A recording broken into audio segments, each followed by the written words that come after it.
Max, how are you? Good. Good to be here. Okay. What I want to start with is, do you have a first album that you were given or you bought with your own money?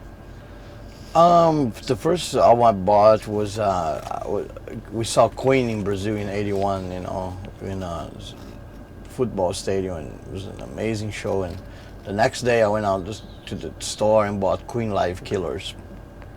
And my brother bought cassette. It was not even an album; it was a cassette tape. And my brother bought Kiss Alive too. Those are our first introduction to rock. And then after that, we bought AC/DC, Black Sabbath, Motorhead, Judas Priest and stuff. But first one was Queen. Do you remember that show? Oh yeah, very much. It was a big show, big impact. I think Queen was amazing, an amazing band. I always been a fan. And at that time, they were touring for the game. So it was almost like the high point of Queen. Queen was on the top at that time, so it was a killer show. What made them so good? Well, I think Queen was one of those bands that could play anything. They were not scared of trying different things, So I kind of even stole that mentality a little bit for what I do in metal, with Soulfly and Sepultura. We were never afraid of trying different things, and I think that comes from Queen. They so many different styles in one band. It's amazing, that they could do it, and of course they had a great guitar player, Brian May, a killer drummer, Roger Taylor, awesome bass player, and Freddie Mercury, which was charismatic and amazing vocalist, so it was like a perfect band. And you say after Queen, then you kind of went into the more heavy stuff, so to say. Was that around a lot in those days? You have to look for it, especially in Brazil, because Brazil is, it's a bit cut off from the world. We're South America, and not many shows. One show a year. I remember that Queen came, and then after Queen, Van Halen came, and Kiss. Those are the only international shows we had for a while. So. Some stuff was available through the major labels, like AC/DC you could buy on the store, Brazilian edition of AC/DC, Black Sabbath, Deep Purple, and some when they got heavier, when we got into Slayer and Venom, that's when it became more difficult to get because they were not on major labels, they were on independent labels like Roadrunner and stuff. So it was we had to buy imported records, so very expensive. And at this time, did you know that the kind of becoming a musician and playing music was the way for you to go? A little bit, when I first saw Queen, I didn't know that. I just liked the music. I liked the feeling that music gave me. And then as we becoming teenagers and life was very hard, we were very poor, and we were pissed off a lot. It was a third world country, and we were just angry, and metal came, and it was like the perfect music for a teenager, So it was at that time, after listening to Venom and Slayer and watching a Brazilian band called Dorsal Atlantica, that's when I look at it, let's do something, let's create our own, band and make our own music. And we decided to quit school for that. In fact, I told my mom I'm not going to school anymore. I'm just going to be a musician. She almost had a heart attack. Yeah, how did she react? Not good. She was mad and didn't really like that idea. But I told her that we were going to go all the way. We're going to make it no matter what. So it was very persistent. And we did. I'm not sure if she's still alive, but what did she think of your music now?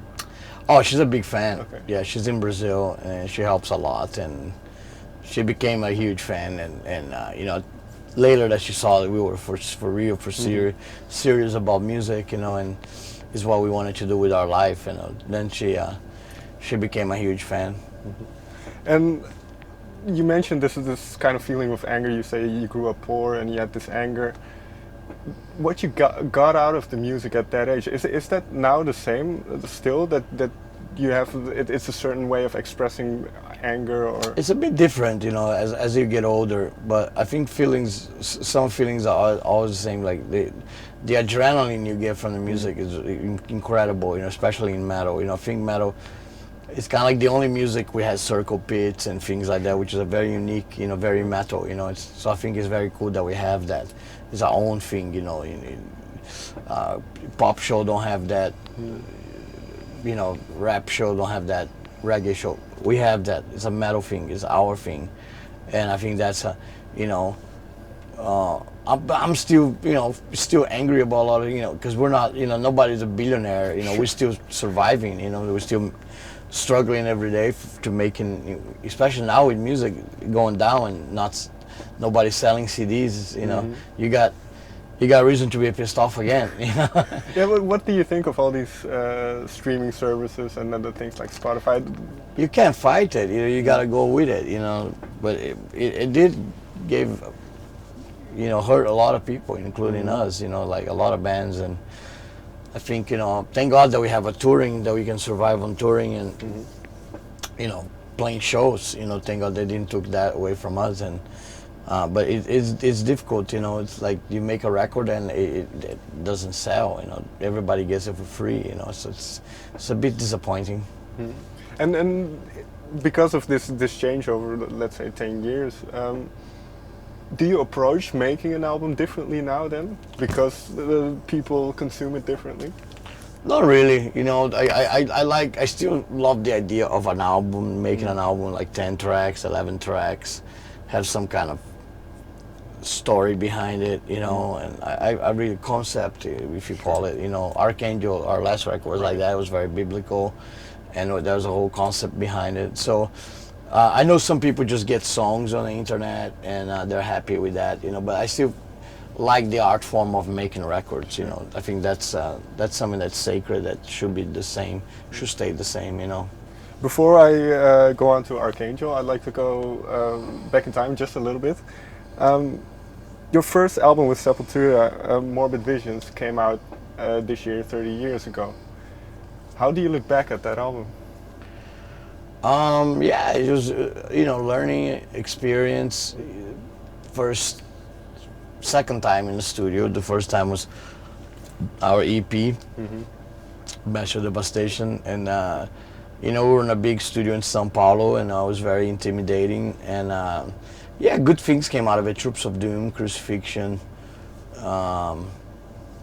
Mayhem. So those are a really cool songs. Especially Troops of Doom became a classic. And but we were, there's a fun story about this record because it's out of tune. Okay. Gyro did his guitars and left me to do my guitars, and I had no idea you had to tune the guitar. Like it never occurred to me that it's necessary to do that. So my guitar was out of tune with his, so you can feel it. The whole record has this dissonance, which almost makes it cool. Like a lot of people really like this album, especially like the black metal guys, Sure.